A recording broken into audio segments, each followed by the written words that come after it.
Hola amigos, esto es Calcio Hit, la pasión del calcio aquí en tu pantalla, y la Juventus está a punto de cerrar a Youssef En-Nesyri. Y el contexto es importante porque el contexto lo va a explicar todo. No es el delantero soñado, no es el delantero imaginado por el colectivo. Lo siento, yo lo sé, lo leo, yo sé que todos esperaban un tipo así como Trezeguet o algo así, pero no lo es. Pero les voy a decir una cosa, yo creo que sí es el delantero que el equipo necesita ahora, y todas las negociaciones se están adaptando al contexto y la coyuntura, y ya voy a explicar por qué. Vamos a hablar hoy todo sobre Youssef En-Nesyri.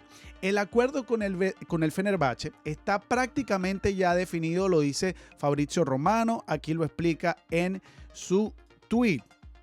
Y él dice que bueno, el acuerdo está alcanzado anoche entre la Juventus y el Fenerbahce. Los detalles de la operación son un préstamo de 4 millones, salario incluido en el paquete, opción de compra por 19 millones y lo más importante es que esa opción no es obligatoria. Así que solo falta el último visto de los agentes, mientras que en Turquía hay un problema. Se vive una pequeña resistencia simbólica del nuevo técnico del Fenerbahce, que sería Domenico Tedesco, y es normal porque se le va a su 9, se le va a su killer, se le va a su goleador. Él va a intentar y está intentando retenerlo, incluso para que pueda por lo menos tener ese último partido con el Fenerbahce. Pero la operación ya está hecha, el Here We Go de Fabrizio Romano está. Es cuestión de horas. Solo estamos esperando el anuncio y no es casualidad que la Juventus haya mirado a Turquía, porque Spalletti pidió mucho impacto de inmediato, pidió ese famoso vamos, ese bam bam, pidió ese killer, y En-Nesyri encaja exactamente con esa búsqueda. El jugador tiene 28 años, tiene 130 goles en su carrera, 23 con su selección nacional Marruecos, y el marroquí es un delantero de un perfil de batalla, un perfil físico, un perfil vertical, incansable en la presión. Es este tipo de delanteros que sobre todo decide finalizar las jugadas. Y esto es súper importante, hay que detenernos en esto porque no viene a asociar. Él no viene a decorar las jugadas, a ser ese jugador que ponga magia en las jugadas. No, él viene a atacar el área, viene a atacar el primer palo, viene a hacer remates de centro, viene a castigar cada balón suelto dentro del área. Y ahí es la clave táctica porque la estadística lo muestra y explica este fichaje, porque la Juventus genera ocasiones. Fíjense que de DataMB lo explicaba así con esta estadística. La Juventus genera ocasiones, pero no las convierte. Y aquí hice una comparación entre los 4 delanteros que tiene la Juventus. Estaríamos hablando de En-Nesyri, Jonathan David, Dusan Vlahovic y Openda. Y hay una característica importante que define la diferencia de Openda, Jonathan David y Vlahovic en referencia a En-Nesyri. Y es el porcentaje de conversión de goles. Y la que dice NPG es que estas jugadas no dependen de una falta clara o no dependen de un penalti inclusive. Entonces, evidentemente, lo que está buscando esta Juventus es convertir las ocasiones de goles. Y dirán, bueno, Eddie, pero eso ya lo sabemos todos. Sí. Eso lo puedo entender perfectamente, pero una cosa es cuando las estadísticas hablan. No viene a asociarse, de eso estamos claros. Ya tenemos un delantero que sabe asociarse muy bien o que está aprendiendo a asociarse. La clave táctica y estadística explica el fichaje perfectamente. La Juventus genera ocasiones, repito, pero no las convierte. Y si traducimos este debate en datos claros, ¿ok? Los delanteros actuales del equipo han marcado 7 goles menos de los que deberían haber marcado. Aquí también habla un poco sobre la media que hay entre muchos delanteros. Y nuestros delanteros ni por orden están en el medio de estas estadísticas. La calidad de las ocasiones creadas en el juego abierto, es decir, sin contar los penales, significa que el sistema está funcionando. O sea, en las estadísticas, el sistema de la Juventus, el sistema de Spalletti está funcionando. ¿Qué ocurre? Que esas oportunidades no están teniendo un final feliz. Entonces, la falta de eficiencia y la falta de la definición en comparación con los datos de Jonathan David es un delantero definitivamente mucho más asociativo y lo explican así sus estadísticas. Se asocia muy bien, baja, pivotea, entrega, tiene un primer toque perfecto, no erra muchos pases. Digamos que es un delantero móvil, un delantero útil para arrastrar a los defensas, para participar en la construcción, pero es irregular. Es irregular cuando se trata de transformar ocasiones claras. Yo lo voy a decir en un español más claro. No dispara al arco. No traduce esas ocasiones claras en goles. Y eso es un problema. Ni hablemos de Luis Openda, porque es explosivo al espacio, es peligroso en las transiciones, es rápido. Cuando la Juventus tiene una contra, él es uno de los más rápidos. Es uno de los que está más listo para salir jugando. Pero dependiendo del contexto, ¿ok? Dependiendo de este contexto, está en su rendimiento por debajo de lo esperado a la hora de definir. E inclusive el peor en la Juventus a la hora de definir. En-Nesyri, en cambio, vive, de Vlahovic no voy a hablar, ¿ok? Pero En-Nesyri, en cambio, vive para lo contrario.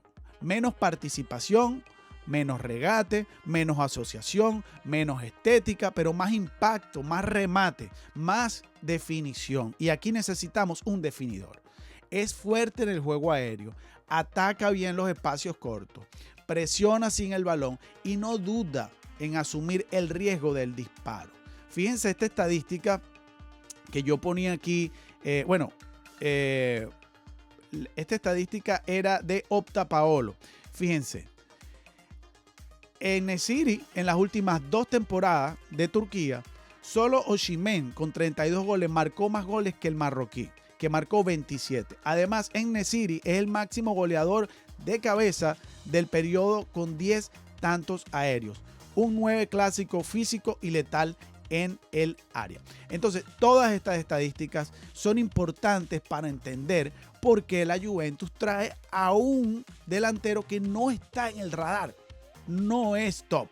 Y estaba escuchando a varios especialistas del fútbol africano y también estaba viendo los detalles de scouting de En-Nesyri, ¿ok? Y quiero decirles que, bueno, descubrí cosas importantes porque lo dicen también sus estadísticas, que es completo en lo físico, ¿ok? No es un jugador propenso a las lesiones, es ágil a pesar de su estructura, de ser este delantero killer o delantero musculoso. Es un delantero luchador, tiene buena zurda, eso me gusta, que es zurdo, y tiene personalidad para asumir las responsabilidades como el tiro de los penales. Tiene una mentalidad competitiva, que también es bueno entrar en la parte humana. Fíjense que en el Sevilla esta mentalidad fue forjada muy clara, en mundiales y en grandes torneos internacionales. Por eso este movimiento, ¿ok?, de la Juventus no es narrativo ni es emocional. No se siente como algo que es una crisis, entonces una salida a la crisis. No. Yo pienso que esto es un movimiento completamente institucional. La Juventus está diciendo con esto que en los hechos no está satisfecha con la producción ofensiva real y que necesita un 9 de área que convierta el volumen de juego en goles. El 4-2-3-1 de Spalletti, con esos extremos que producen los mediocampistas que llegan, está quedando a deber, está quedando en una deuda increíble con los goles. Y En-Nesyri, yo pienso que no es una apuesta romántica de esta Juventus, sino que es una corrección estructural a la táctica que necesita Spalletti.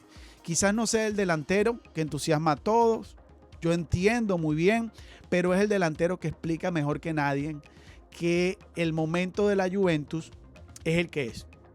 Menos promesa, más eficacia, más discurso y más gol. Es entrar en congruencia con el pasado de esta Juventus. Y por cierto, debo decir que si estos son los datos reales, porque todavía no es un here we go de Fabrizio Romano, está muy cerca, pero si estos son los datos, 4 millones del préstamo, incluido el salario, que son 5.750.000 euros. 5 millones base, 750.000 en bonus. Una opción de compra de 19 millones que no es obligatoria. Déjenme decirle que por primera vez debo decir que Comolli y Ottolini están dando buenos pasos en el mercado. Esto es muy prometedor para el calciomercato que viene ya después que se acaben las temporadas. No voy a decir mucho más acerca del futuro, pero sí quiero centrarme en el presente. Hoy el presente es Yusuf En-Nesyri. Así que veremos cómo evoluciona este jugador en las promesas de juego de Spalletti y cómo puede llegar a impactar en el juego de Spalletti. Necesitará, mis preguntas, necesitará mucho periodo de adaptación. Necesitará este jugador que ya promete ser un jugador más maduro, necesita él mucho tiempo de adaptación táctica al país, a la comida, a todo esto. Necesitará esto el jugador. Me preocupa un poco. De momento, es el 9 que necesita la Juve. Déjame en los comentarios qué opinas de este fichaje random, porque nadie lo vio venir. Todos decían que era Matetá, y Matetá parece que no llega. Muchachos, esto es Calcio Gil, la pasión del calcio aquí en tu pantalla. No te olvides, ¿vale? Dale like, suscríbete y comparte, porque la juventinidad siempre se comparte. Gracias a todos, porque esta comunidad, gracias a este número, está creciendo día a día, y esto es gracias a ti. Nos vemos en el siguiente video. Bye.